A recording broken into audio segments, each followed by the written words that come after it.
Yes, we're on with an open goal hero. It's Andy Considine.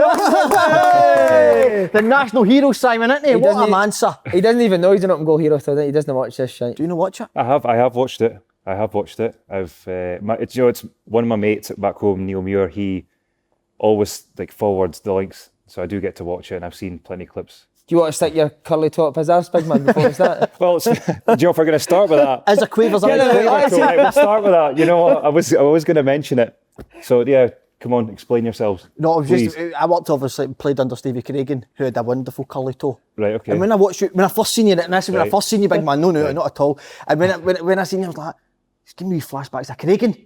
And I loved it. You know what I mean? I thought, that's a quavers under 8 boots. But big man, not at all now. A national hero, he ain't got quavers under 8 boots, not at all. I don't want to look at you, I'm not scared. No, do you know what it is? It's because you like the curl around the channel, don't you? Yeah. So we're writing an analysis. But you can strike the ball, can't you? Aye, of course, no, absolutely. You know, I remember it was my mate Neil who'd send it to me. He was like, you know, they keep referring to you as quaver toes, so you need to ask, what is this all about? And yet, also, it kept getting mentioned. You know, I think, right, if there was ever a chance, if I did get on here, you know, to kind of ask you what's going on, but. The journey up winter's petrol. Oh, he thought you were going to fling him a bit. No, I thought, is it the way I run, or is it just the way I pass the ball? Because my running style's horrific. But if it's the way I pass the ball, then it's. No, listen, not at all. The quavers are truly well gone now, big man. Not at all. You know, he takes credit for getting you in the squad as well, yeah. Aye. Well, I believe I started like a campaign. Campaign at first, and I think that Stevie Clark did take notice of that, Simon, didn't he? And then as much as it's grew, that the nation almost has got on board with you, and then you've seen that the nation, Simon, the world when Scotland qualified, all down to this man. Yeah. Do you know what I mean? That song will be the song, the Boogie song, all because you and your mates. Unbelievable video. How did that video? I appreciate that. Can you tell us about the video? Aye, yeah. It's stanty, wasn't it? Well, I'll start from the very start because I feel like it needs to be explained. Yeah, it's good.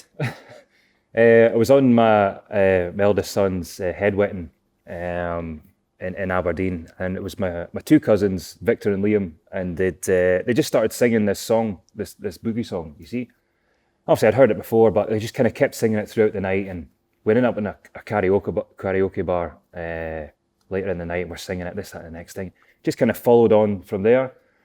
So got to my stag do, and you know, on the Friday on the plane in a blue child's baby suit kind of thing, you know. So as you do stag do, you get dressed up, and then I was down in London, and then I was on the Saturday. I got given this woman's outfit. You see, thinking fair enough, I've got to be in this all day, short skirt, this, that, and the next thing, and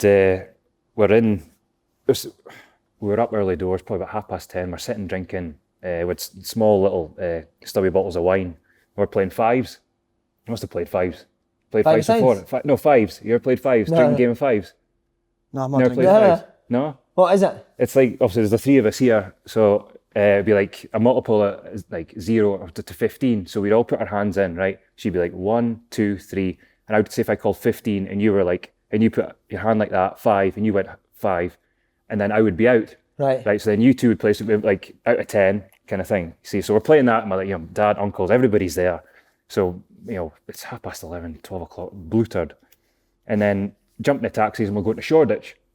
What a place, Shoreditch. So it was nice. Very nice. And that was then, my best man was like, listen, we're going to make a video today. She says, what do you mean? He says, we're going to make a music video. Goodness me, what the hell's going on here? So we went, grabbed a quick bite to eat, got a carry, went to like one of the shops, got like a couple of cases of beer, went onto this place, you see, and this huge studio, much and such like in here, and there was a full makeup bit in the back, so obviously I got fully dolled up, and my dad was dolled up, my uncles were dolled up, and then yeah, she was like, right, we're going to sing this boogie song, we're going to do the whole thing. She says, do you know the words? I said, I'll be honest with you, I don't. I only really know as a chorus.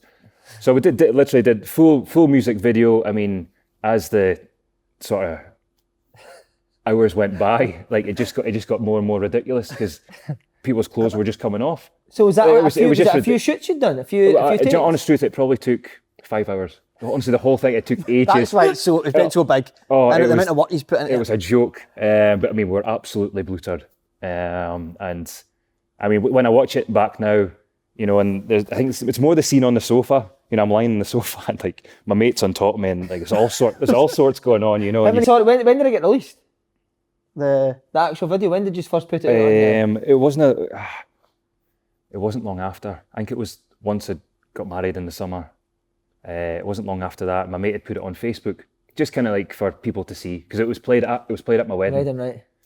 And God Almighty, it didn't go down well. Did not go down well, no. It was well received by some, but not others. But and then once it was on Facebook. Would you big stuff because there's a bigger show in town happening with the Hydro? Would you and your mates come on and? My mate's actually, my mate Nick, who was my best man, one of my best men. He says he's still got my outfit. I'm not sure if I believe him or not, but he says he still has it in the loft. How much would we need to pay to get you on the Hydro? What a video that would be on the Hydro. By the way, you look good in that. You did you? If I'm coming down, I'm bringing everybody with me. Bring your mates. 100% on the Hydro. We'll dance here. Bringing everybody with me. Did you enjoy as much as the video? Did you actually enjoy doing the video? I know you looked like I did. It was honestly what a laugh. Did you ever want to get back into that costume again? No, I'll be generous. I've not touched any women's clothes since. No, again. No. The worst thing was. Oh yes, sir, I can boogie if I need a setting song. I can boogie, boogie woogie all night long. Yes, Andy, love it. Right, mate, you're a national hero these days. Has life changed since that happened? It's got more tiring, if I'm honest with you. Like I've had 13 years of having international breaks off, and now I've been obviously busy with Scotland, so it's been a full on 6 months. But I've absolutely loved every minute of it. What about in the streets and that? Do people come up to you a lot more? To be fair, I'm not allowed out my house because of COVID. We've got our own rules obviously up at Aberdeen and whatnot, so you're kind of strapped to your own surroundings. So, but no, it's like obviously I get Baccarat got in touch with me. Yeah, so they did. They got in touch with me literally. With the flirting? It was after the Serbia game. It was like the next day, and no, she wasn't flirting. No. So they got in touch. So we had a chat and whatnot, and she just said, "Oh, thanks for like almost." Like boosting the song up, obviously with yourselves, you know, and so it was kind of nice to hear from them, bit surreal, you know what I mean. But no, it was good. So, and what age were you when you got called up? 33. Did you think that it might have been too late for you to get the call up? Absolutely. Did you? If I'm honest with you, I mean, last time I was involved in a Scotland camp would have been with 21. So we're talking a good 13 years ago, you know, and there was some talk of it over recent seasons, and the manager kept saying to me, you know, we've spoken to the Scotland manager, you know, try to get you in the squad, and I suppose I always kind of hoped, you know, I've been lucky enough to play consistent football for the past 7 or 8 years, you know, under obviously Derek McInnes and Tony Docherty, and had some good times, and you always kind of thought, it was one of those ones that you thought, maybe one day something might happen, you know, and I know obviously COVID's been obviously horrific for everyone for multiple reasons, but it managed to get me in the squad because of obviously COVID hit the squad, and during that break, our strength and conditioning coach had given us some running to do Tuesday and Thursday. So I ran down to there's a local park not far from me, and I was doing my running, blah blah blah. Got back home, and I was sitting on the edge of the bed, waiting to grab a shower.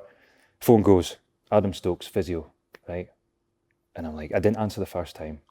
Phone me again. I'm thinking, what's going on here? He says, have I broken some sort of rule? Like, have I done something? So is it Aberdeen physio? Sorry, Aberdeen physio got in touch with me, right? So I'm thinking, oh my God, what have I done? So I'm racking my brain thinking, where have I been? Have I done something I shouldn't have? Because he normally phones if that's the case. And he was like, Andy, I've been called into the Scotland squad because one of the physios, I think, was in amongst the bubble, so they've been sent home. He says, I thought you were going to say to play left back. And he was like, listen, I think there's a 99.9% chance you're going to be in the squad. And I says, what? He says, no, I think you're going to be called up. Did your stomach go a wee bit? And I was just like, I think I was more surprised probably it was coming from him. Yeah. You know, I was thinking, why is he telling me? Why is he telling me that I'm going to be called up for Scotland? Aye. You know, so I'm thinking, I honestly, I was we're about a silence for about 10 seconds. And I was like, Stokes, you generally mean, he says, listen, go and get a COVID test up at the airport, and like you should hopefully hear from, I think it was Frank Riley at the SFA soon. So obviously hung up, phoned the missus straight away, you see, and I'm like, you know, borderline tears at this point, and I'm just like, Madeline, you won't believe this. And she's driving away to get her haircut. She's like, what the hell's going on? She stops the car. What the hell's going on? Just been called up for the national team. She's like, what? She says, I've just been called up for Scotland. Stokesy just told me. So she's blooming tears and all sorts. Well, Side the road. Just really emotional. So, so I was like, listen, I need to go get a COVID test. Quick turnaround, and then that was on the Thursday. I needed to meet up on the Friday. So, and obviously went phone my mum and dad, whatnot. You know, mum and dad absolutely over the moon. Phone my brothers and sisters. This, that, you know, they're just so happy. So, but it was all so quick, and obviously got my COVID test. Then the gaffer You still went for the shower, huh? What's that? Oh, I still. You never done anything in the shower. You shouldn't have done after no, that. absolutely not. No, I didn't. I wasn't getting too excited with that. No. By the way, what an inspiration! That's a great story. An inspiration to so many players out Do you know there. what though? You hear so many of these boys that pull out the Scotland I'd want to squad play and in that when you see that, how much it means to people like yourself, that's what it's all about. It's one of those, like, I mean, for any player out there, it's one of those ones you can never let it die. You know, that hope of trying to get in the Scotland See, squad. Andy, see what I really want to know. See, after you came back for Scotland, see me walked in that Aberdeen dressing room. Were you arrogant? No, not at all. No, I'm not. You're disappointed. No, How did they treat you person at all. when you went in the changing room? No, I think Hero.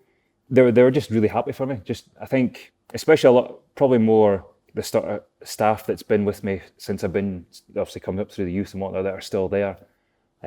Just obviously seeing how much hard work I've put in over the years, and you know, getting rewarded for it at national level. So all the boys were delighted, and obviously yes, the boogie song, this, that, and the next thing kind of get brought up. What, in the changing room, did they start playing the boogie song in it? The boogie song. It doesn't get played a lot, but it appears. Who was the now boys and again. playing it? Who was the main culprits for that? It could have been Joe Lewis, Johnny Hayes, a lot of these boys, like they just. It just comes on randomly. You're in the gym, and I think it was potentially Dylan McGee who put it on recently. You're in the gym, you know, the gym's full and whatnot, and then you just hear, you know, the song sort of slowly builds up, kind of thing. You think, oh Christ, here we go. But have you ever had a dance to it? Have you ever had a dance when it came on? Be honest. Not in the gym, no. It's only been saved for the video and that night in Serbia, to be fair. Right. What about Dale McInnes? How did he react to your? No, he was absolutely delighted. No, he was really happy. You know, he again just said, you know, how he's seen how hard I've worked since the time that they've been there and whatnot, and that, you know, I thoroughly deserve to get in the squad. And obviously that, you know, a couple of seasons before I've been close to it, but you know, not getting the call up. And I think there was maybe a chance of maybe going away to when Alec McLeish was manager, that the game in sort of Peru won over, and obviously Mexico as well. There was a chance to go over there, but that didn't happen. So no, just delighted to be involved. When you went in and met the first time meeting the Scotland boys, was that a bit surreal? Absolutely. You were nervous just coming here to interview the players. So I don't know what I know. And you've got to play with them? Some of them I've played with, obviously, like say Jacko, Kenny, Big Scotty. You know, boys obviously I've played with at Aberdeen, and guys who I've kind of played against. So you kind of have that connection instantly, you know. But I suppose when you sit and watch Match of the Day on a Saturday night, and you got Andy Robertson, you know, you got Ollie McBurney, all these guys playing on Match of the Day, and you think, and obviously Scott McTominay, and you're like, wow.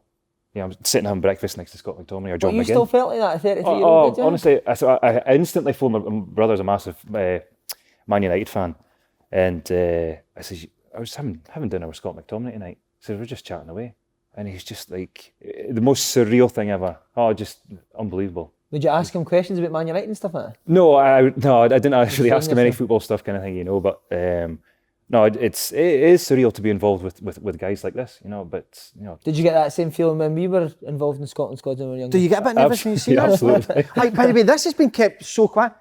You guys played with each other? You've never squads, that? A few squads, Yeah. We had a good team. Good. Was it? Yeah. What was it like about the play? Because you're very chirpy and sometimes I need to put down a wee bit. He was chirpy back in the day as well. Again, annoying people. Fucking never got it then if I done it. No, they were good days, weren't they? Yeah, absolutely. We had a good team. Andy, I don't like, and I don't want to put you in the spot, in no way at all should I be doing this, but what type of player would you say? We're here to talk about him, no? I know, but I just want to find out, who would you say he was like in the modern day game? The modern day game. Well, when we used to play against each other, I would say when he was at Celtic, he reminded me a bit of a Canty. Can't he? Yeah. Defensive Hate midfielder. hate that comparison. You hate just that? Just a grafter. Just a grafter. I'll tell you one thing, he's absolutely stunning, the big man. Oh, he's handsome, isn't he? I know. You're beautiful, mate. Got a lovely nose. The old hairline's kind of defeating me at the moment, but Not might have to sort that out once the poster retirement boy comes for the along. Euros. You should be, shouldn't he, with the top off? Please. See, the kind of type of player you are, obviously you like to blow at a few people. Was there boys that you'd played against that were in the Scotland squad who you'd maybe had a bit of previous with? Well, here's one for you, right? Good. Great question. Big Decky texted me the other day, and he was like, you know, Gallagher? Declan Gallagher, Yeah. sorry. He says, do you realise I was the guy who broke your leg No. all those years ago? And I said, what? He says, wasn't it you? I said, I always thought it was the guy, Kyle Benedictus. Yeah, I think Big he was playing, Ben, yeah. he was playing centre half with him that day, I'm sure he was. He says, no, it was me, I broke your leg. I was like, you're having a laugh. He says, no, it was you broke my leg. So I was like, gee whiz. He was like, listen, obviously there was a few boys who said, listen, you may need to text Andy, like obviously once it happened. He's never blooming text me. Yeah. Yeah, big man, I expected more of him, you know what I mean? Bad, that, I know. But So surreal that as he's well. taking these, goodness me, taking this long to tell you? when did I break my leg? She was 20, when I was 24, 23, 24. So he's taking his time to kind of come out the box and tell me. But so that was a bit of a shock, but What about the big man in the shower? Superb, innit? Oh, yes. That is international. that is international quality. That's international level, big man, innit? Well, I heard about it before I saw it, to be fair. as you do, I feel in football, you kind of hear about these things. Of course, Yeah. Are you international level in the shower? I would say I'm confident. Yeah. Lower confidence, actually. Sorry, big man. Sorry. Would you say You're juniors, I'm happy you're enough junior with level. myself. I'm Oh, are happy you? enough. Happy enough. Premier League, maybe? Sorry, we'll get away from this. Can you remember the moment you found out you were starting against Slovakia? It was the Sunday morning. We do like a walkthrough, Right. and because it was only a couple of days after the Thursday night game, and obviously went to extra time, there was very little training, so it was just going to be a walkthrough of positions in the pitch, and then like some set plays and stuff like that. And he took everybody in after the warm up, and he says, I'd known that Liam Cooper had an injury, so he'd been sent home. And I think Big Decky had said to me, he says, listen, you know, there's a good chance that you might play, because the big Scotty wasn't there, his hamstring and whatnot. And yeah, the gaffer was like, listen, it's going to be Andy Considine's first cap tonight. And I'm standing there thinking, oh, wow, like I've been here like 2 days and I'm straight in. You know, and So like, sorry, who did he say that to, Andy?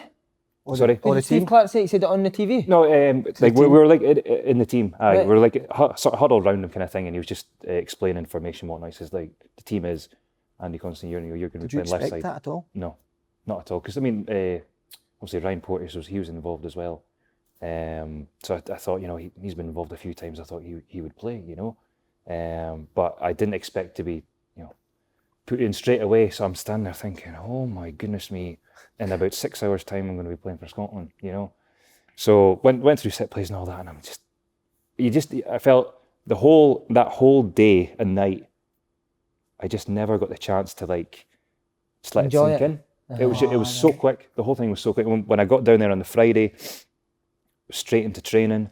You know, training was intense. It was good. Like, I mean, you're. Who stood out straight away in training, big man? John Fleck was good.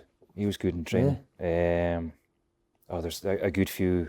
Callum Patterson, he was good. I mean, the thing is, when you come away to internationals, as you'll know yourself, the standard just is that bit. Yeah. That big step up, you know. And we're doing 4v4s, and I tell you, the intensity was a joke. You know, I'm thinking, oh my God, I'm absolutely blowing up Marcia. Obviously, I can't let them see that, but I'm blowing up Marcia, you know. But no, so obviously training the Friday, Saturday, and then obviously getting told I'm playing. And obviously, I had my lunch, went up the room, you know, straight on the phone to the missus and the family and whatnot. I said, well, I'm playing. I'm starting tonight. Was she crying again? She's some woman for the tears, isn't she? And then obviously going to the game, and I think the fact that there was no fans going to be there, I think that was like, it probably didn't like register as much as it would. Yeah. You know, because when you're obviously you're walking out the tunnel, you know, and you've got an empty Hampden, you kind of look at it and it's like it's strange, and you're singing the national anthem, you know, and it's amazing to do that, but you're expecting 50 odd thousand to be singing along with you, you know, and then once the game goes, it just, I feel you forget what's around you, what the surroundings are, you know, and obviously the first thing you want to do is, well, goodness me, in the first 10 minutes I gave the ball away twice, and I'm thinking, oh, to God, here we go, Jesus. Would you start hiding then, no? No, to be fair, we like Slovakia kind of sat off us a little bit, so we had like plenty of the ball, you know, but I tried to play a few cute ones in the centre of the park. I think if I tried to find John McGinn a couple of times and played it straight to them, thinking, oh dear, what am I doing? But I settled down, it was fine, and I think the biggest memory of it was just like, obviously once we'd scored, once Dykesy had scored, and then the sort of the final whistle, and almost just like the relief, just being like, I've just played for Scotland. We've won the game first and foremost, because like we knew, obviously, off the back of qualifying to get into the playoff final, the next two games were obviously huge, so we knew we had to win. And obviously clean sheet, and then just the joy was incredible. You'll certainly get the crowds in the Euros what you deserve. Yeah. You know what I mean? That feeling that you maybe you missed out on. That's it. You'll get that in the Euros. I'm sure of that. But see, just after the game, you went in the changing room. Did Steve Clark say it to you personally, or was it to? It was more when came off the pitch. He shook my hand. He says, "Andy, I'm delighted for you. You know, I'm just delighted. And obviously delighted we've got the result. First and foremost. But like I said, well done, and that was it. So no, what a feeling that was. No, it was incredible. And then obviously the music in the dressing room afterwards, there was the boogie didn't come on. Does it no? No. What was the music afterwards? Oh, I think John McGinn he was in charge of the music. Just more John McGinn to his dance tunes. Dance tunes. There was a few classics. Who's the characters in the squad? Andy Robertson's pretty loud. Big Decky's a bit of a joker as well. John McGinn, he's MD, I know you know. Guy. No, I wouldn't say no. There's nobody that annoys me. No. But you were the oldest Davy didn't. I didn't know that. Before the game, you know it, yeah? No, I didn't know that at all. So when did you find out? It wasn't until I'd come home after playing the two games that I'd found out that I was the oldest to play since 1967. Yeah, right? 1967. That's right. So no, obviously that's great. But no, the main thing was that I'd managed to play both games and obviously win both in clean sheets, which obviously for a defender is high priority, you know. But it was a whirlwind of 5 days. It was amazing though, amazing. When you get home, were you just completely shattered for it all? Did you get a few beers in that celebrate? No, because we played Dundee United in a couple of days' time on the Saturday. But it was the next morning we got given our caps after the Czech Republic game, you know, and my two boys came running through and I put the caps on them and whatnot, took some photos of them and stuff like that. And like my eldest, he's 6, Harry, he's 6, and loves his football, so he kind of knows what's kind of going on, you know, and see his eyes kind of light up, you know. It's priceless moments like that. It's amazing. So no, it was obviously, as I say, a whirlwind 5 days, but to get back to family and almost just let it settle in, you know, it was great. Would you say you've had a long career? Would you say that's the best days of it? I would say so, yeah. Because I feel that like there's been plenty big moments in my career, you know, that stand out, but I feel that, you know, I've waited so long for this moment. And was that always your aim in your career, Andy, to get a Scotland cap? Oh, of course, absolutely. Yeah. I think like your biggest aim. I would say so, yeah. I mean, you want to play at the highest, you know, highest point in your career. You know, you want to play with the best players you can, you know, and you know, I've been at Aberdeen a long time, played with some brilliant players, but I always just wanted, what if I could play for the national team? I don't want you to throw you under the bus, but do you think you should have been called up more in your career? And I don't want to put you in a situation you don't want to answer, but do you think maybe you should have repeated the question again? I'll be honest with you. See, earlier in my career, I don't think I was good enough at all. I'll be honest with you. I wasn't consistent enough. The older I've got, like, in the more consistent football I've played under, obviously, Derek McInnes and whatnot, and I'd say probably maybe more the last couple of years when I have been kind of getting touted for it, I've kind of thought, you know, obviously disappointing. And when you see other guys in the squad getting in. You know, obviously Big Scotty. You know, goodness me, he deserved to be in. Big Mikey deserved to be in. You know, Who are they Slaney two? as Sorry, well. Scotty and Mikey. Scotty McKenna and Mikey Devlin. You know? Right, okay. And Better than you, you? Pardon? Better than you too. So, but you know, it's like you see people around you. Obviously, two or three fantastic players. You know, and you're just, obviously it's natural to feel jealous. You're like, goodness me, I want to be a part of that. I want to do that. Yeah. And you know, obviously, just delighted that I've managed to do it. What's the difference in international football club? Because obviously you've played at a good level, Europe with Aberdeen and things like that. But in terms of Scotland, is it a lot more concentration needed? I mean, the concentration was a massive thing. You know, when you're in the games, I feel that it's, you know, it is just that step up, that quality of player. You know, you're playing against Slovakia and the guy Hamsik strolling about in the midfield. You know, and you think, goodness me, I've watched you play World Cups, European Championships and whatnot. I'm thinking, gee whiz. And then you go into Czech Republic and the wee boy Vidra up front, you know, plays in the Premiership, you know, and you think, goodness me, like rubbing shoulders with these guys, and you have to, your game has to be, you know, 100%. It can't be anything less. Yeah. You know? Imagine you having to deal with that level of concentration. You can't concentrate on that. Can't concentrate on that. My heat's going The around a shirt's million hanging out miles. as well. Is that, you're joking? Mate, I'm not joking. See this shirt, I feel it's going to pop. I think it It's is. so tight, mate. It's a cracking suit, to be fair. Think so? Aye. Do you think that, Andy? Aye, it's good, that, to be fair. It's quite Is that handsome, Harris isn't tweed? it? Is that a Harris tweed or anything like that? No. That's Did you think it was Alex McLeish at first?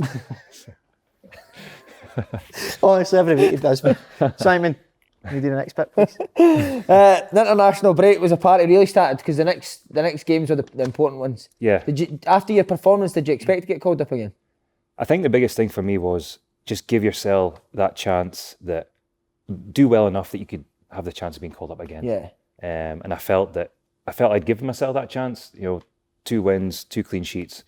Did Steve Clark give you any indication after the 2 games before you No, leave? no, not really. No. And I suppose it probably helped that, you know, it was maybe 3.5 weeks, and then we were joined up again. But obviously, you know, the next 3 games were going to be huge. But obviously, I was over the moon to have been called up again. Was it sleepless nights wondering if you would get called up again? I mean, see, for this one, because there's such a big gap between obviously November and here, you know, it was the gaffer always I always felt like the gaffer, at Aberdeen, he knew everybody. He always knew everything, right? And like, I found out like for the second time, it was like 2 or 3 days before he'd know, he's like, Andy, you're going to be called up the squad, right? And obviously, you know, manager wasn't there, so a couple of days before, I spoke to Paul Sheeran and says, you know, Paul, have you heard anything? You know, just wondering, you know. Yeah. He's like, no, nothing. So went to Stephen Gunn. Stephen, you know, you heard anything? No. So went home, like, sitting speaking to the wife, thinking, you know, I just don't know. I just don't think I'm going to be called up this time. You know, he says, I'll just, because you've had a taste of it, you want more, you know. And I was like, I will. I'll be absolutely devastated if I'm not in. But at the same time, I've always said to myself, if that was it, see if the first 2 games, see if that was it, I would have died a happy man. Seriously, been over the moon. I've played my country, 2 wins, 2 clean sheets, delighted. But as I say, because I've had the taste of it, I want more. So I was like, I'm devastated if I don't get it. And then it was the Monday morning of training. Got in, Frank Riley, Andy, you're in the squad. Brilliant. Just Relief. unbelievable. Straight on the phone, Mrs. greeting again. Just it was brilliant. And obviously, you know, experience is something else. You're World Cup qualifier, so just over the moon to be involved. He always makes his missus cry, but it's doing someone else that usually cries after Absolutely, Simon. And you can't go into that big man. I was going. I'm not sure it's for.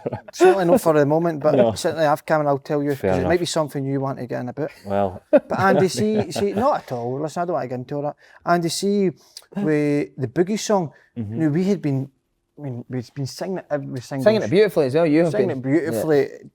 I know your mate said he sent you the links to the show. Were you aware we were singing that non-stop on behalf of you? yeah. Maybe not on behalf of me, but like I kind of knew there was a connection somewhere. And did you not get dressed up? I bought a wig and lipstick. yeah. Were you happy? Were you angry at that? No, Not at all. No. I thought it was poor, and I told you that at the time. No, listen, I've seen some things. You still wanted to get off with us after it, though. Aye, we did. So when did the Scotland boys first jump on it? Ollie McBurney, he was the first one. Always been on open goal as well. He threw it into WhatsApp, the video. But when you first got added to the it was- WhatsApp group, you put it up. It was within a couple of days. It was, I think it was probably after my first game, once the dust had kind of settled, you know, the ice had been broken, and then it was like, boys, there you go. And I feel it's like, even when I'm at Aberdeen, if a new player comes in, you know, someone will be like, "Oh, have you seen Andy's video yet?" You know, so it's gonna take the thing to the grave. Like, it's gonna be horrendous. What did you write back to McBurney when he stuck that in the group? Honestly, I just had laughing faces. I mean, I just thought, it's a hole I've dug myself into. So it's like, there's not much I can do about it. Do you not think that helps? So like settle in somewhere. Break Of course, it breaks the ice massively. So it was, and obviously once obviously the boys had seen it, you know, a few boys were, you know, yes, I can boogie about the, you know, training, things like that. So it was just. You could see McBurney doing a video like that as well, couldn't you? McBurney's got that in his locker. He's got the potential for Yeah, that, 100%. I always thought he would have been in that video. McBurney's got that type, isn't he? He would do something like that. And then the country's biggest game in years. Aye. What was the feeling about the players building up to that game? Was it really tense? I mean, training leading up to it, I would say the boys were quite relaxed, if I'm honest with you. Yeah. I felt, I mean, personally, me looking at the squad that we had, I thought we would definitely more than enough to go and beat Serbia. And when it came to the game, I think sort of reality sets in, and I suppose you probably a good few nervous boys around, I can imagine. I think the stadium we were in was, you know, it was huge. It reminded me of Hampden because it was quite a bit back from the pitch, and you felt if this place was full, you know, what an atmosphere. But you know, once the game was going, I thought, tell you what, like the way Serbia started, I thought, bless me, tell you, we're gonna be all right here. Yeah. And I mean, I don't think we created anything just that clear cut first half, but then once Ryan Christie scored, were you surprised the way Serbia approached the game? They were quite I thought they would dominate the ball. Absolutely, I thought they were going to take the game to us. Yeah, absolutely, Strange, especially with the boy Mitrovic up front, which I thought especially Big Decky, I thought he was outstanding against them. But the back three were brilliant. But once Ryan Christie scored, I mean, we were up in the gods. All the subs and some of the staff, you know, looking down, and we just erupted. It was unbelievable. We thought, goodness me, unbelievable. We're gonna make the Euros. This is unbelievable, you know. And as the game went on, they sort of piled on the pressure last 10 minutes. Were you ever told to warm up during that 90 minutes? No. I just a general warm up, but no, I was never close to getting on. Right. But you just felt, you know, just hold on, you know, because there wasn't really a lot in the game. And then obviously that corner came and they scored, and you just thought, I mean, it couldn't have been 2 minutes left, a minute left, something like that. So you just kind of thought, here we go, extra time, you know. But then you thought, goodness me, went to extra time against Israel, you know, we did it. If it goes to penalties, more than confident enough. Yeah. The thought I was going to put was when they scored, it was almost, I mean, a lot of the comments were saying, same old Scotland. That was the feeling that people got. But for you to do what he's done is just absolutely exceptional, wasn't it? Was your missus greeting? I've started something here, and she's going to kill me. She's going to absolutely kill me. No, but was she greeting when she seen all McBurney coming on? I was shocked. Yeah, that's terrible. Listen, from you. He's your pal. He's your pal. No, listen, he's excellent. What a player. No, Simon, on you go, sir. So when that last goal, the goal was in the last minute, what was the feeling on the bench? I think devastation. I just think you felt like I couldn't see them scoring. Yeah. You could. They had maybe a couple of flashes, and maybe David Marshall had a few saves, but you felt pretty comfortable throughout the game, and obviously the one set piece. But that happens in football. You think, right, going into, I suppose it's like picking yourself up for extra time after obviously a late goal. It's not easy, but the boys did well. Again, not much in extra time, but obviously went to penalties. And was it Robbo that spoke before extra time, or was that before penalties? Did Andy Robertson speak to the boys, or was it Steve Clark? I think it was more the gaffer that spoke. Can you remember what he said? I think he just said, "Listen, I'm trying to remember. Probably much more than such, just along the lines. Listen, just however you normally take a penalty, just go with that side. Don't change your mind as you're sort of walking up to take the kick, you know. But if you look at the five boys who took the penalties, you know, guys who score goals for fun. Yeah. You know, so you think, we're not going to lose this. Had they practiced penalties in training, they five guys? Yeah, Was it always they we five had guys? Well, we'd all done it. We'd all take penalties. So obviously we're all down at the touchline, all huddled together, kind of thing. Watching it happen. You just felt David got close to a few, and you just thought, I think he's gonna save one.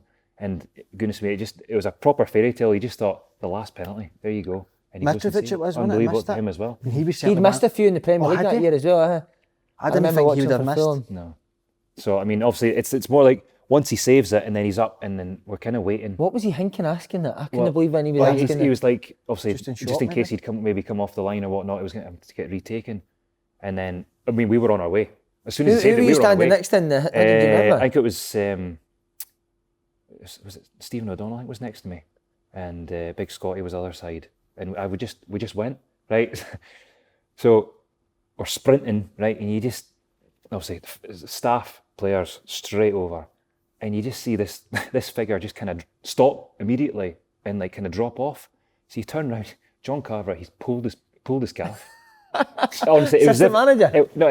as if there was a guy in the crowd, Stiper, boom, straight in the calf. And he was in crutches for the rest of the trip.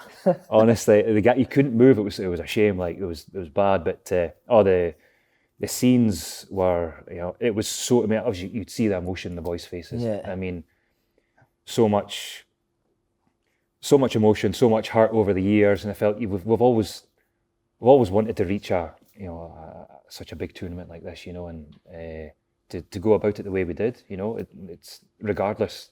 We're in the Euros, The last one was obviously France 98. Do you remember watching it? Absolutely, yeah.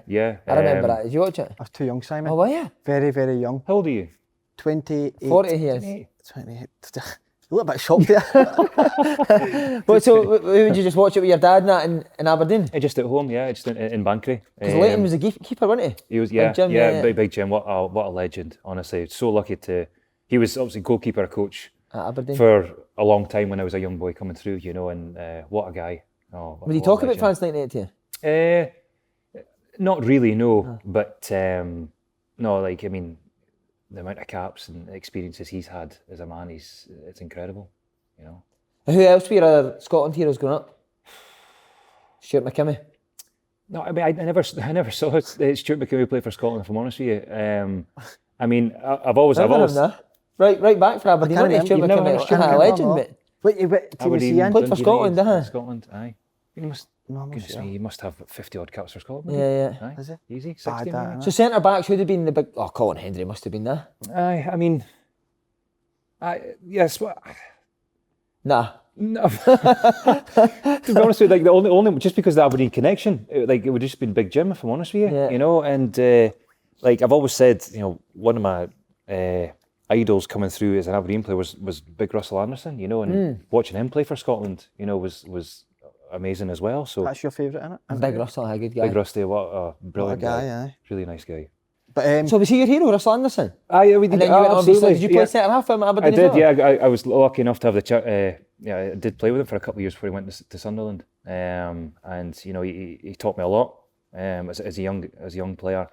So no, very lucky to have played alongside him, and obviously he obviously came back later in his career as well. And, he won the cup with Aberdeen as well, didn't he, when he came back? Yeah, absolutely, yeah. So it was he deserved that trophy, for the obviously such a great long career, and obviously the service that he's given to Aberdeen as well. He deserved that. See what I have to say about when he's in the changing room. Who played Icon Boogie? Was it Tierney? Aye, it was Tierney. Yeah. And so we're obviously walking up the tunnel and getting into the dressing room, and everybody's the beers are out, bouncing about, champagne's all over the shop. Oh, was it champagne? So it was messy, and I was I'd sat down. There's pizza one. I was sitting eating a bit of pizza, and you could just hear the music sort of building up, and I'm just thinking to myself, right, like obviously we've qualified for the Euros. I've only really been involved for, goodness me, 1.5 camps. Who cares though? Getting amongst that. Should I, once the chorus comes on, should I get up make this all and about me? Bounce around like the rest of them? I'm thinking, goodness me, I'm a 33-year-old man. Should I be doing this? So, and then once obviously it's playing, you know, we're kind of like things have sort of calmed down, and it's playing up to the chorus and stuff, and then like they just turned the volume straight up as the boogie, and I was like, you know what, fuck it, dropped everything straight in, bouncing Brilliant, around. big man. Honestly, what a laugh! It was so good. Was everyone so involved? good. Like, was the manager singing it? He might have been. He wasn't bouncing about in the huddle, to be fair. But what a night that was! Incredible. Unbelievable. When were you aware like how full scale it was back home? That how mad that video went? I think probably afterwards. Probably the day after, if I'm honest with you. And then obviously the Davy Marshall one as well. You know, I mean that took off as well. So. Was that in the hotel you were That was in the hotel. Was that amazing in the hotel? That was so good. I think I was in my bed with maybe back at 5, but I mean it continued to maybe 7 in the morning kind of thing. You know, it was. But I mean, obviously staff were all there. It was all contained within one room. What a laugh! It was so good. I mean, I think Kieran Tierney he was on night producing the music and whatnot. So there was plenty old school sort of techno tunes and whatnot, and it was. Did Boogie get played again? Boogie got back played. at I reckon at least half a dozen times it got played. And everyone up again. Yeah, no, it was brilliant. Up in the tables, up in the chairs, and then Davy Marshall's got played, and then we were in the conga. It was outstanding. And then when you came home, you were the national hero. How did the family actually nervous when you walked in? Well, do you know what my uncle, one of my uncles, he's absolutely devastated this video ever got out. You see, like the actual. Right. Okay, is he in it? He's in it. One of my uncles, and he's obviously quite a proud guy. You know, just and he's had a really good career and whatnot in property and things like that. You know, and he's absolutely devastated. He's caught in shirt in his boxers. You know, in this video. You know, and I mean, both my uncles. I mean, honestly. My other uncle, he was topless with his boxers on. My dad is in his boxers, and you think, "Oh my God, like what's going on here?" What about your other pals? Do they get quite absolutely? a lot? Yeah. I mean, it's always talked about quite a lot in our WhatsApp and whatnot, and it's memories. You know, fantastic memories. So what a laugh. Is it true Craig Brown's raging that he wasn't in the video? He's want a remake, isn't he, Craig Brown? Oh, brilliant. How much you relish in the prospect potentially going to the Euros with Scotland? You're there, aren't you? You're on the plane, big man. You've seen your ticket, you're there. Steve Clark, we heard him saying it. We heard him saying it. I can only hope, as I say, like the main aim is once you get into camp is that if you're called upon to play, that you do well enough that you can be called up to. Hopefully the Euro squad. I mean, obviously that's it's going to be goodness me, we've got a really strong squad. You can see that, but it's going to be tough to get in there. If I'm honest with you, it will be tough. Standard training ridiculous. Very good. It is very good. You know, and you need to be 100% in training, and obviously in games as well. And it's obviously a huge occasion for. I've always thought. With international training, is it proper training he's doing, or is it? I always thought it was like shape type stuff. Quite a lot of shape. Is it actual sessions? No, proper sessions. Yeah. Is he a good coach, Steve Clark? Yeah. Him, Stephen Reid, him and John Carver take majority of training. Right. No, it's intense. It's good. Is it? No, good training. Yeah. What wee possessions we get, small games. Yeah. No, it's again. Good. Anyone else? Is there anyone else that stands out on a regular basis? I know you said John Flick at the start, but I love Stuart Armstrong. He's good. He's good. He just makes it look so easy. Yeah. Gorgeous as well, isn't he? he's a good looking guy, to be fair to him. You know, Ryan Christie. I mean, he's obviously played with him at Aberdeen. He's come on leaps and bounds from when he was at Aberdeen. But what a player he is. I'll be honest. Like they're all great. They really are. I mean, Kenny McLean's outstanding as well. Was there any player, Andy, that you were actually a wee bit surprised with how good they were? See certain players you get like that, oh my God, he's unbelievable, that guy.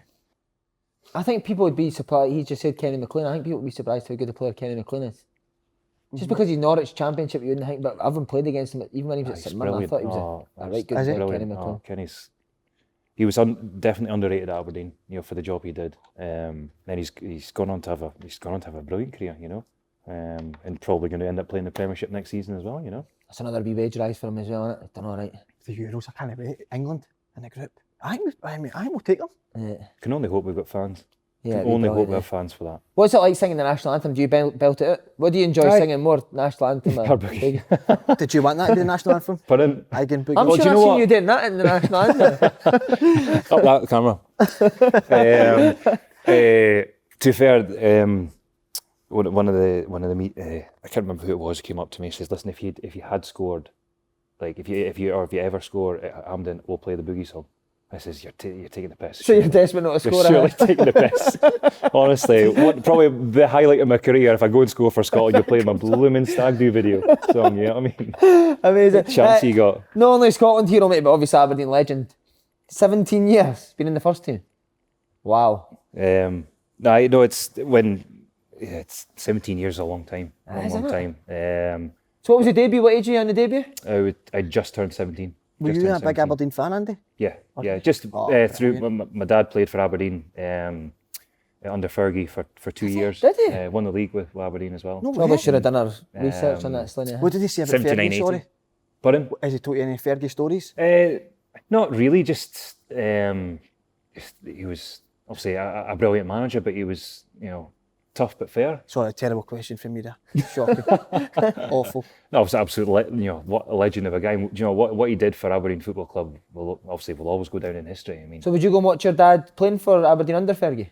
No, I'm not that old. Right, okay. No, I've seen to fair goodness, we're trying to get videos of watching my dad play, but it's tough to find. But no, I mean, my dad's got a league winners medal, which is amazing. Has he got a league winners medal? Aye, they won the league in 79-80. Yes, I think it was 79-80. Wow. I better get that right. Shit. 79, I'm sure it was. So I know he played pretty much majority of the season. They won the league that year. And what about Bayern Munich tie? Did you play that game? Played both. Did you? Home tie was amazing. Was it? Pittodrie under the lights is an amazing sight. It really is. Full house. Josh Walker scored, didn't he? Josh Walker and Sonia Luko. That's right. I mean, goodness me, even going 1-up, then 2-1 up, you think, gee whiz, what's going on here? We're beating Bayern Munich. Who was in the Bayern Munich team? Demichelis, he was playing centre half. You had Schweinsteiger, you had Van Bommel, you had Klose, you had Luca Toni, Philip Lahm. He came on. I think he came on at half what time. a team that is! Well, the thing is, they came, I think, thinking we're going to swipe Aberdeen aside first leg, and obviously once we go back to Allianz, we'll be fine. Obviously, they got a penalty in the last maybe 15-20 minutes. Don't think it was, still to this day, I don't think it was a penalty. But anyway, drawing 2-2 with Bayern Munich. I was even surprised they were in the Europa League. Yeah. You know what I mean? But that was incredible. And then obviously the away tie was unbelievable. What a stadium! Have you ever I've never been. seen the Allianz? No, it's the outstanding. Allianz, Allianz Arena. Outstanding. And I think obviously we got beat 5-1. We kind of got our arses felt that night. But they probably shouldn't say this, but like one of the highlights of the night was they had a huge bath, honestly, about half the size of this room. Boys were just doing cannonballs and stuff into it after the game. Running. You're not expected to beat Bayern Munich. I mean, obviously Jimmy Calder was raging after the game, losing 5-1, But which then understandably. he started the bombing. But you've got like Lee Miller and whatnot, these kind of guys, just always laughing a joke, and it didn't take long for everybody to start doing bombs into this blooming pool. Amazing. Was that your favourite game? My favourite game. You've been so close to winning so many. I mean, with the Scottish Cup was always going to haunt me. It was my favourite game up to the point I blooming let Rogic score that last minute bloody winner. I hate that. Does that get away, aye? Aye, he beat me down the line, put it Joe's near post. To be fair, you're showing Rogic onto his right foot, aren't you? You didn't want him coming on his No, left.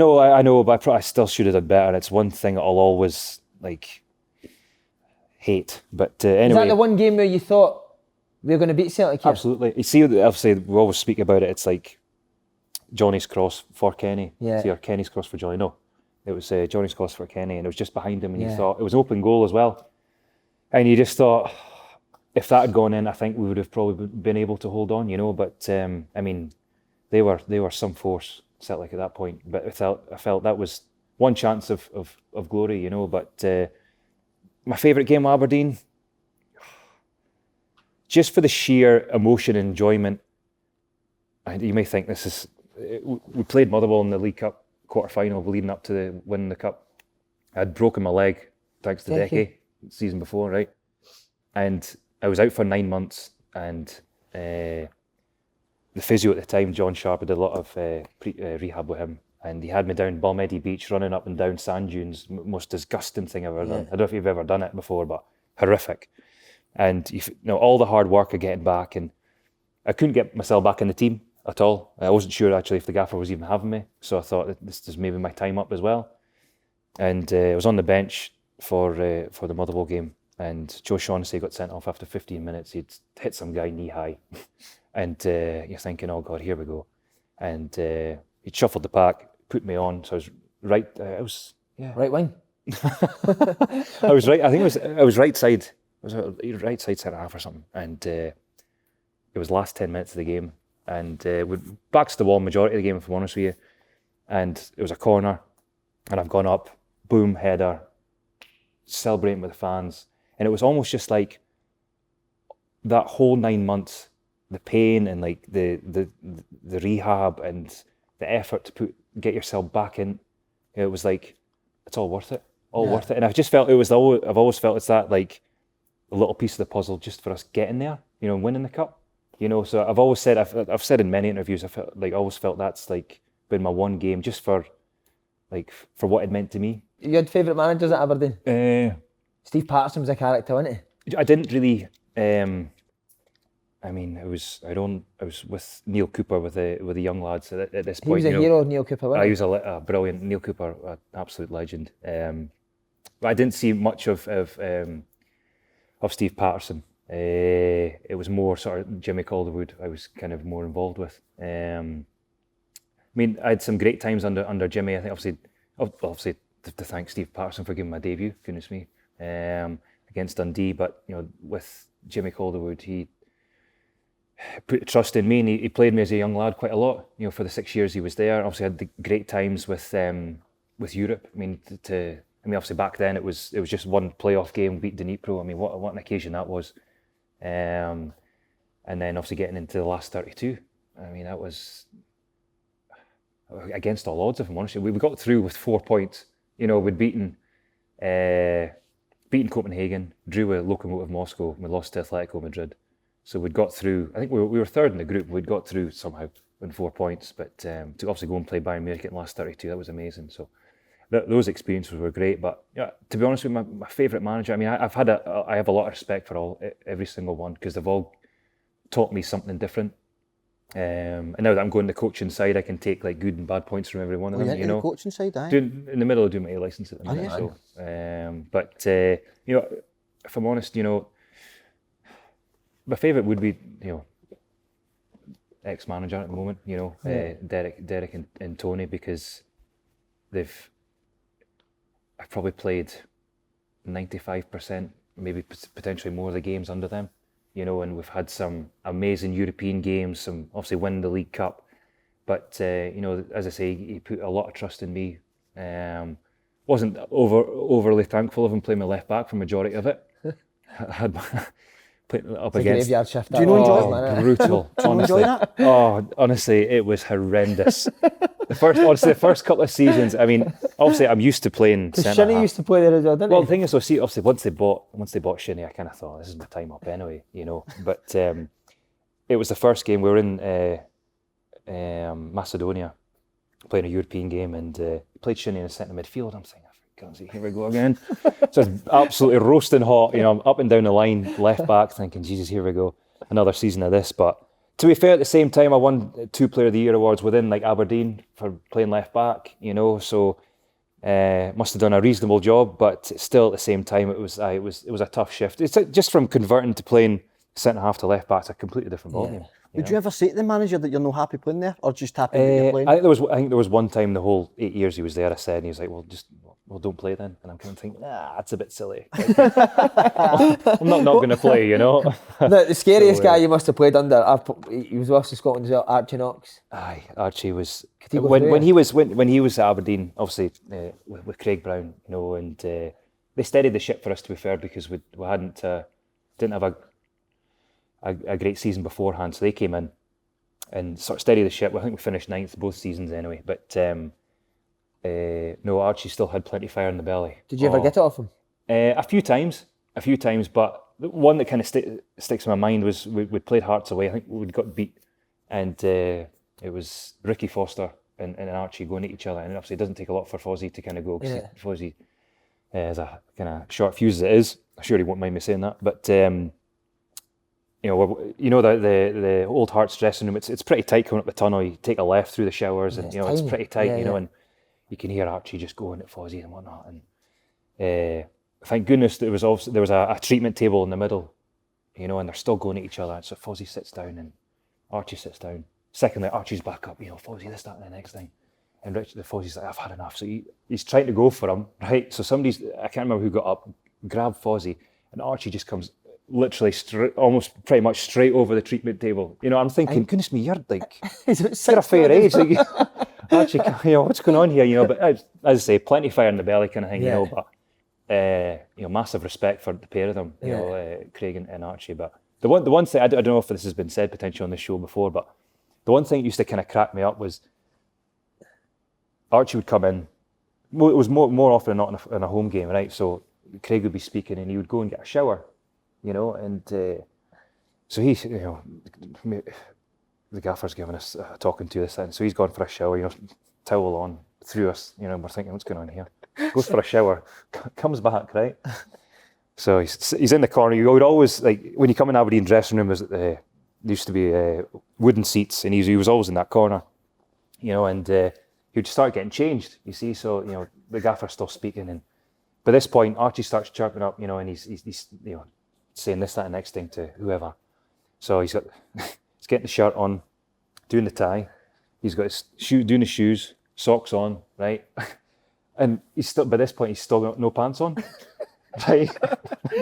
So he's like, by this time, he's on the edge of the bench, starting going at somebody, So if he's coming at you, you're trying to look at him, and you're thinking, I don't know where to look.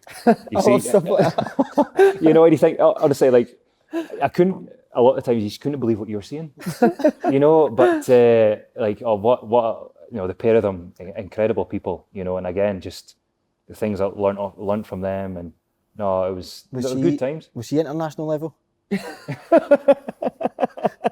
I love Steve. Why the managers do that? I know it's meant. If I go you when they're getting changed, it's so hard. It was the first time I've ever seen it. If I'm honest with you, it was the first time I'd ever seen it. I think so. Like, majority of the boys were just like, he's giving me a bollocking. That's amazing, isn't it? Literally giving us a ball. And it's just, you just couldn't believe what you're seeing. But and who's the biggest characters you've played in your career? There's been a few.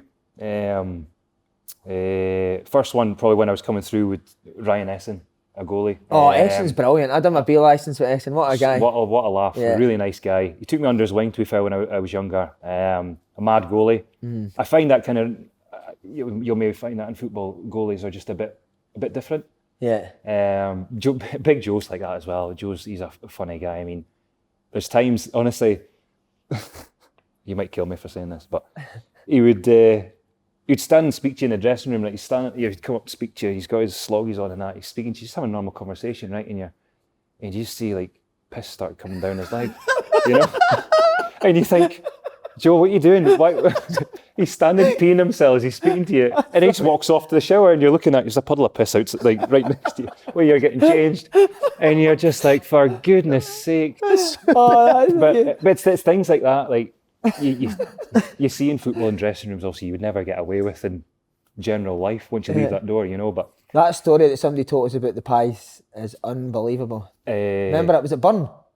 Where's Burn? Is that right? The chocolate. Sorry, the chocolates. Was it you heard the story? No, I heard this. Oh. Was it Shinny had said it? Shinny said it. I think Kenny had got these box of chocolates from his agent or whatnot, something like that, and he had a woman that was walking his dog, I think, when him and the missus couldn't take the dog out there, and he wanted to. No, sorry, I beg your pardon. It was Wes Burns, sorry. That's it, Wes Burns. His dog was getting walked by this woman, and he was like, what will I get this woman for? It was for Christmas or whatnot, just as a thank you, because he was leaving in the January window. So Kenny was like, here's this box of chocolates I got from my agent. I don't want them. Go and give them to her. Brilliant, delighted. So I would go to training, come back. The chocolates were replaced by a couple of balls of shite, right? Right? So obviously Wes had no clue, right? So I don't know who, I still don't, to this day, I don't know who it was that did it. But obviously, I mean, the accuracy, to be fair as well, is pretty incredible. So the chocolates were out, poo in there. So back in the box, back into Wes's place, and he took it and gave it to the woman. Oh, but then you told it, did somebody tell him on the bus and you had to phone the woman and say, I don't think eat so. the chocolate? I mean, honestly, the smell of that box. Incredible, But anyone else, players-wise? Funny good lads. Josh McGuinness, he was another one, to be fair. McGuinness He was wild, lively. Another guy that I've seen do things that you think, oh my God. Do you know, it's one of those, it's like, you look at them and you think, what's going through your head at this point when you're doing stuff? You know, what makes you think that's okay? You know, like... I'd love to have seen that woman's face. Oh, amazing, eh? You know, I think she said that she's seen the funniest side of it. I can only hope. What about guys like Johnny Hayes and that? Good laugh, Johnny. I'm sure it was him that... Danny Rogers had gone on loan to Falkirk, and he had a new pair of gloves sent to the club, and Johnny opened them, shit in one of his gloves, put it back in, and got it shipped down to Falkirk. I mean, honestly, what chance have you got? Oh my God. But no, Johnny's known for being some boy. What about best players? Best players that you played up with? There's been some crackers, hasn't there? I mean, I would always start with Russell Anderson, your Kevin McNaughton's, gone on to have really good careers. Kevin McNaughton, what a guy. Grew up with Kev. Stevie Lovell when he was with us as well. I mean, Striker, what player he was. Even Dan Mackey in his heyday, like, he doesn't get a lot of credit, but I tell you what, he was rapid. He scored a fair amount of goals, and he'll always be remembered for that goal in Dnipro, obviously, to get us into the Euros, the Europa League. Did you play with Duncan Shearer? No, no, not at all. No. Shinnie was good at Aberdeen, wasn't he? I liked Shinnie at Aberdeen. Shinza was outstanding.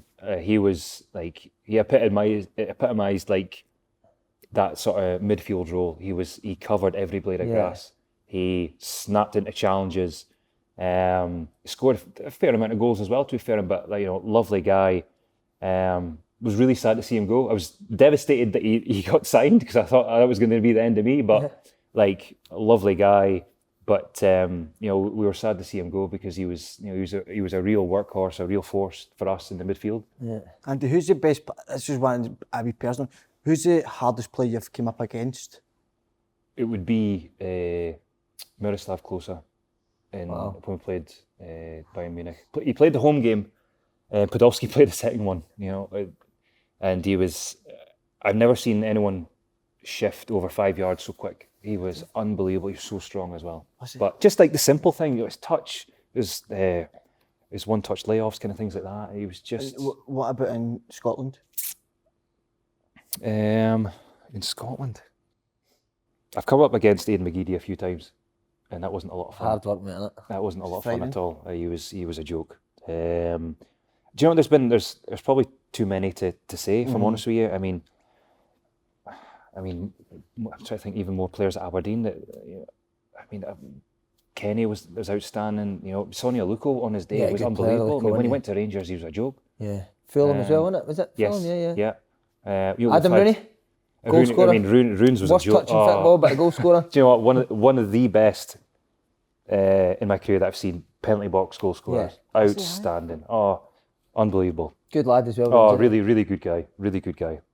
Yeah. But no, even seeing Big Scotty come through. I mean, that's great to see. A young lad from McKenna. Aberdeen. Big Scotty McKenna. Did you kind of take him under your wing when he first came through? I mean, me and Scotty, we played together quite a bit in the first team as well, and I tried to look after him. I mean, he's quite a quiet boy, but no, he's done very well, and I think he's going to go on to have an amazing Scotland career, as well as obviously with Nottingham Forest and whatnot. And so, but there's been plenty. There's been loads of Aberdeen players I've played with who are brilliant. A big few months ahead of you, Andy.